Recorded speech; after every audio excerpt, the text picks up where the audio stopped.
well, welcome back. And today, or rather in this video, we'll continue talking about integrated rate laws. I did want to explain though my sign-off, meet me at the gray house with the white trim. So I can't really say that this year because,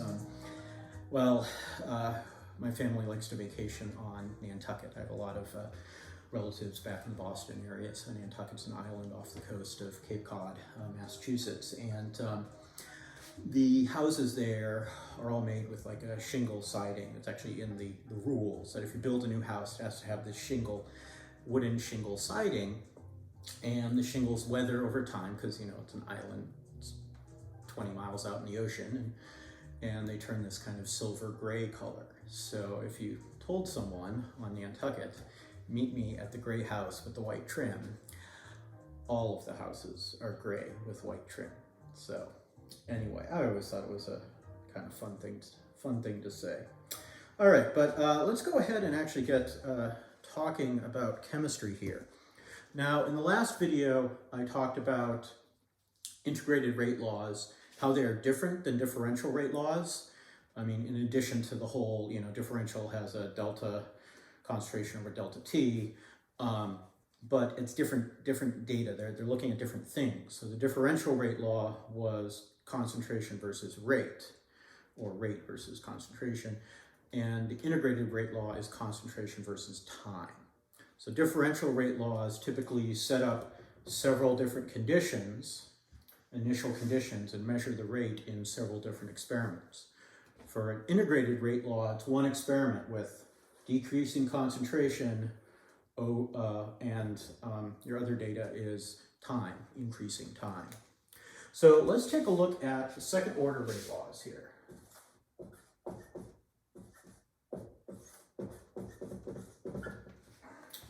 And I probably don't need to put a hyphen in there. So second order rate laws.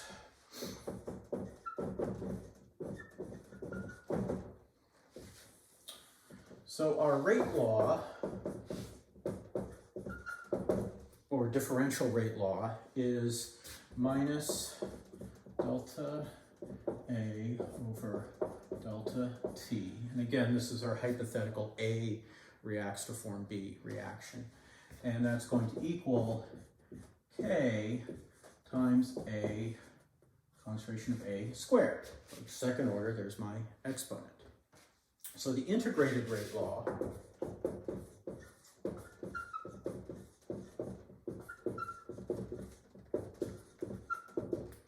is going to equal, so if we actually rearrange this, multiply both sides by delta T and both sides by K times A squared, and integrated, what we would get is 1 over A is equal to KT plus 1 over A naught.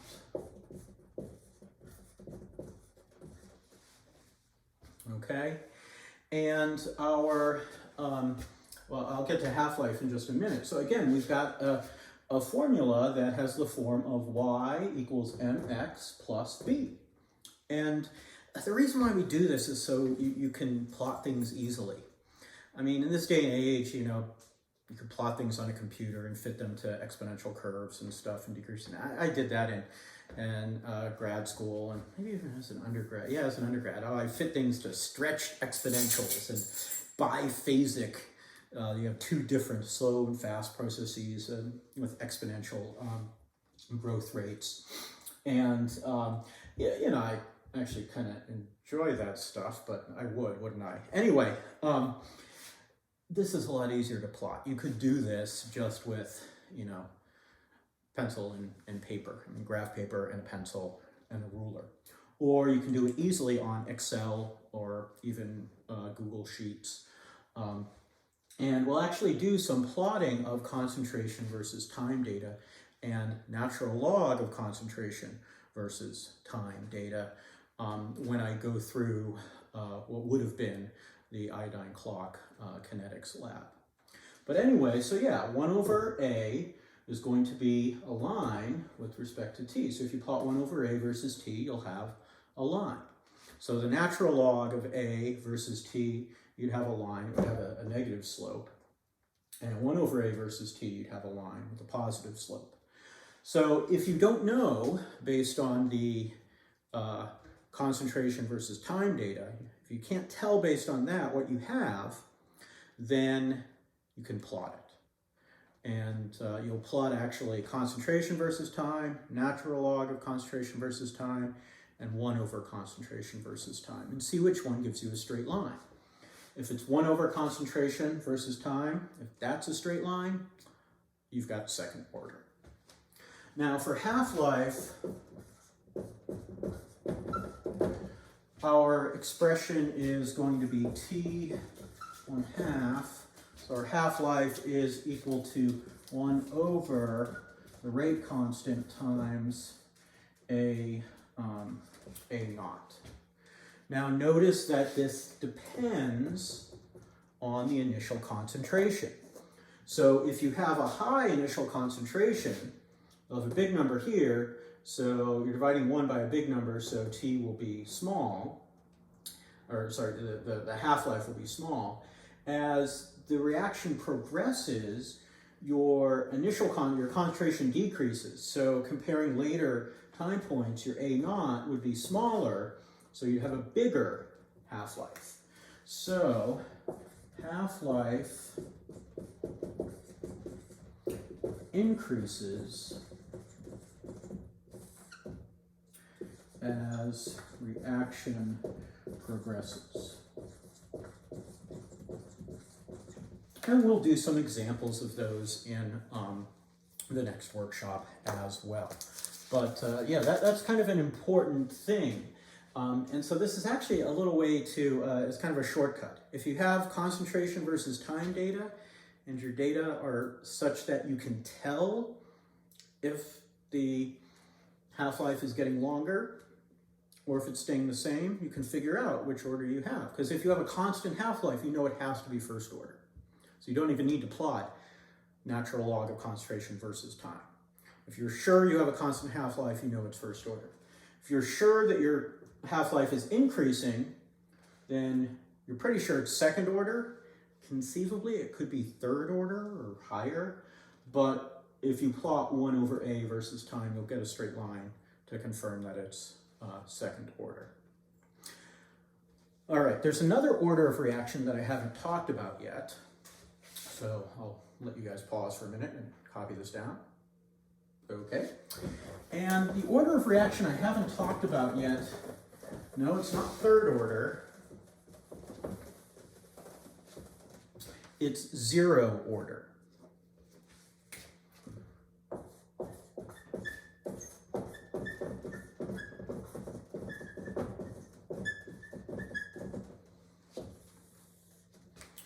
And so a zero order rate law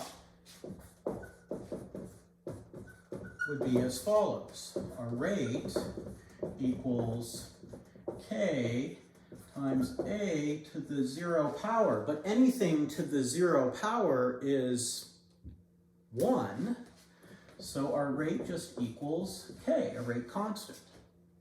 So if you plot rate, we need to do the integral form of this before we do any plotting.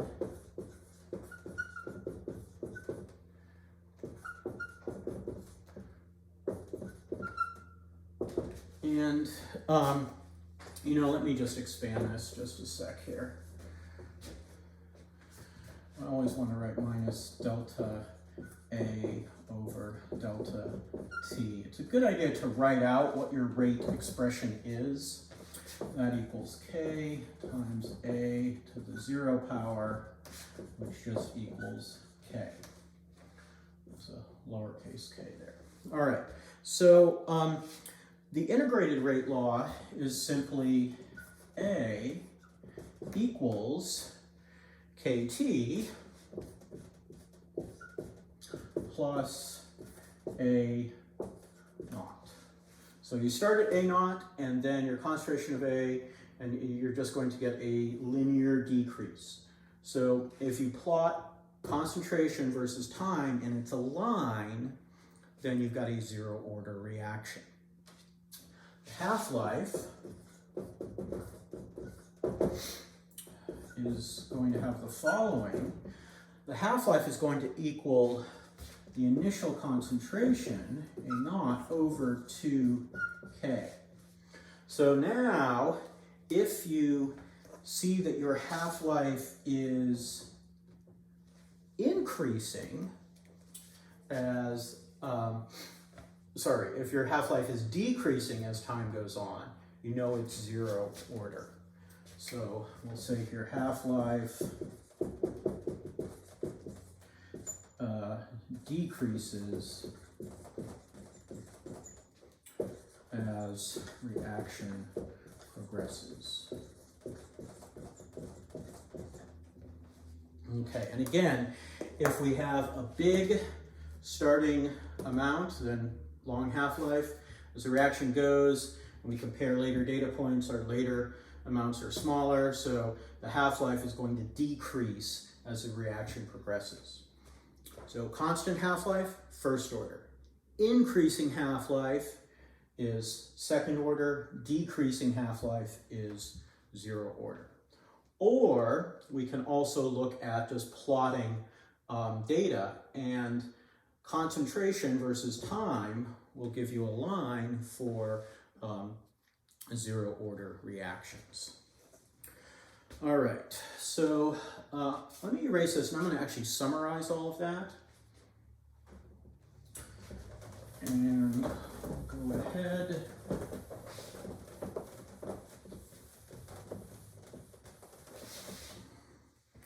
And we'll have a little summary here.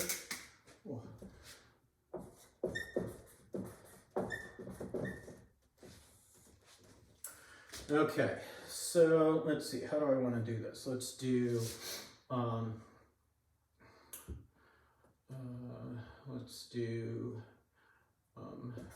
rate law, or we'll say reaction order. Let's do it that way. Reaction order. And then we'll have linear plot, and we'll have half-life. All right. Now for our first order, our linear plot is the natural log of concentration versus time. And our half-life will be constant.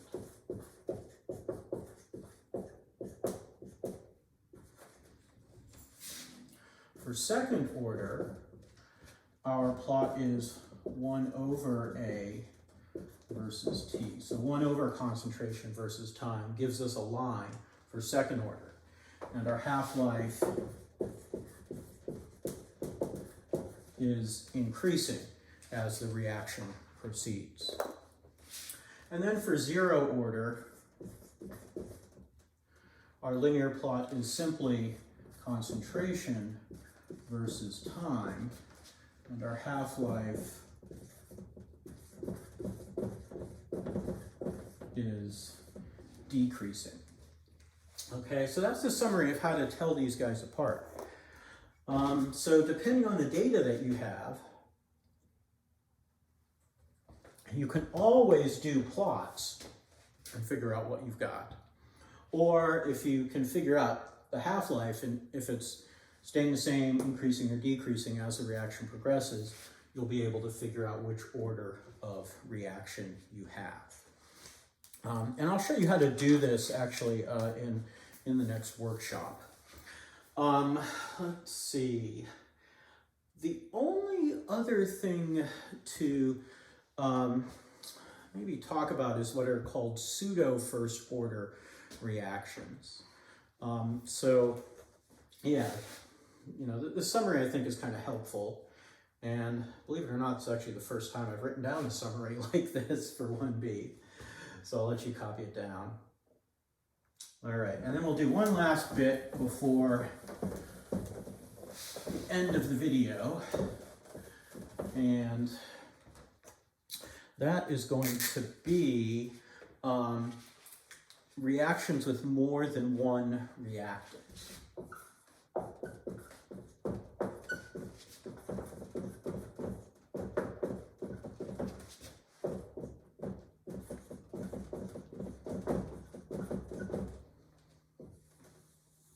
All right, so we'll take a look at these.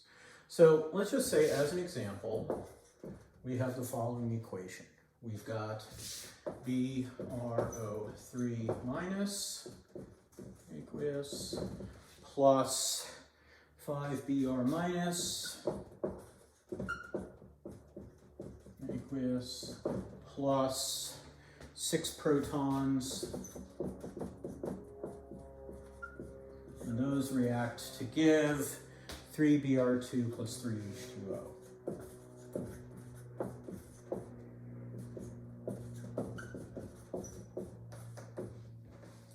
And we go ahead and do some some experiments, because remember, rate laws are always experimentally determined. And then our rate, and again, this is from experiment, EXPT, our rate equals minus delta BrO3 minus over delta T, and we find that it equals the rate constant times BrO3 minus times Br minus times H plus squared. So overall, this is a fourth order reaction. So that's a little intimidating. Now, if we run the reaction under the following conditions, we can simplify this. So a lot of times when you have complex reactions and expressions for more complex reactions with multiple reactants, if you are, again, clever with how you set up the experiments, you can simplify things. So we'll run reaction at the following conditions. Our concentration of BrO3 minus,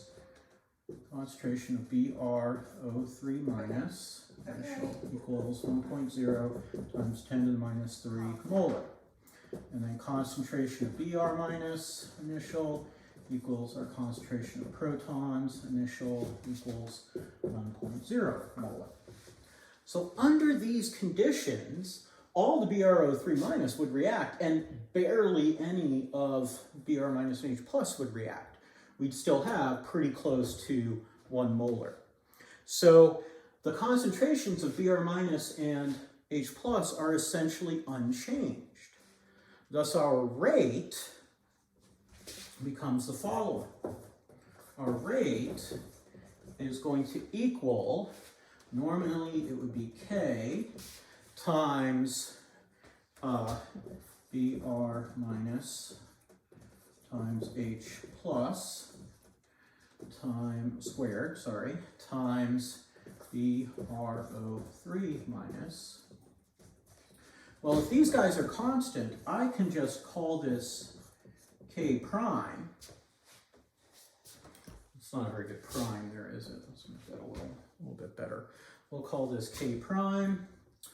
And now our rate simply equals K prime times BrO3 minus concentration.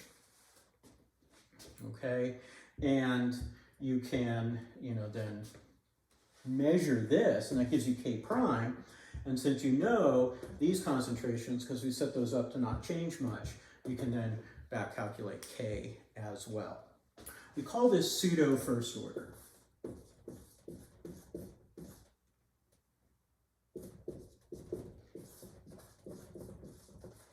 Because, well, under these conditions, it looks like a first order reaction.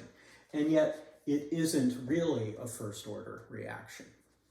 So, again, you can, try to set up conditions to make your life a little simpler in terms of analyzing things. But you always have to remember that, yeah, this is the actual rate law. and this is the apparent rate law. And the apparent rate law, it's first order in bromate, but really the reaction is pseudo first order. You could actually do the same thing and try to, maybe keep Br minus, start Br minus at 1 times 10 to the minus 3 and keep bromate and H plus high and see what the relationship is, and you get a different pseudo first order relationship. So this is how you deal with reactions with more than one reactant. We may or may not do a problem like this in the workshop. All right, so I think now I've gone through, let me check my notes here. I think now I've gone through the different orders of reaction, as well as the different integrated rate laws, talked about half-lives, and also given the special, this really kind of funky pseudo first order stuff. So I think we should be good to go for a while. In the next videos, I'll start talking about how reactions actually occur, and we can go ahead and analyze those some more. But until then, I will see you at the gray house with the white trim.